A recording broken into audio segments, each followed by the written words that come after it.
Europe is home to a diverse range of reptiles and amphibians. Since I'm staying in Europe for a while, I'm going to look for them. My goal is to document as many cool reptiles and amphibians as possible. In order to find reptiles and amphibians, I need to start looking now. At first, I headed to a field where I took a hike hoping to see some reptiles basking in the path. I spotted a log on the side of the trail and flipped it. Underneath the log, I found a really cool salamander. This is a fire salamander. They can be identified by the bright yellow spots that they normally possess.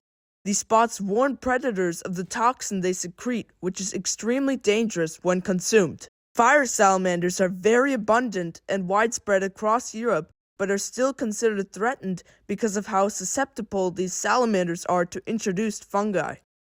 After walking on the path for a while, I started to notice a small movement. This movement was caused by small toads.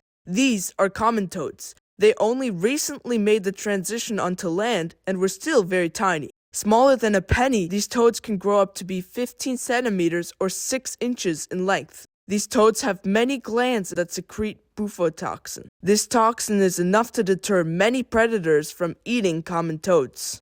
The next reptile I found along the path was a sand lizard. I had spotted many of them before, but this was the first one I was able to get a look at. These lizards are fast and can drop their tail in order to confuse predators and escape. In the spring, males turn bright green and compete aggressively with each other for females.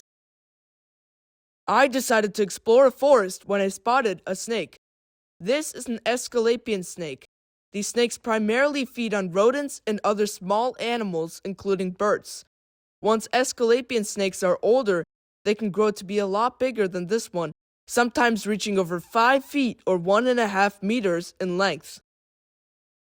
I reached a pond when I discovered a frog in the water. These frogs are called common frogs and they can be identified by the rounded nose. I was able to see many other European pond frogs on my hike, including this common frog I found in the grass. Common frogs often have darker blotches on their back and legs. After spending time in the forest looking for reptiles and amphibians, I was surprised to realize I hadn't found a grass snake yet. Because I wanted to find one, I went looking for reptiles and amphibians yet again. Inside of a puddle, I was able to spot this yellow-bellied toad. These toads belong to a group separate from the true toads and have a flatter body than most frogs.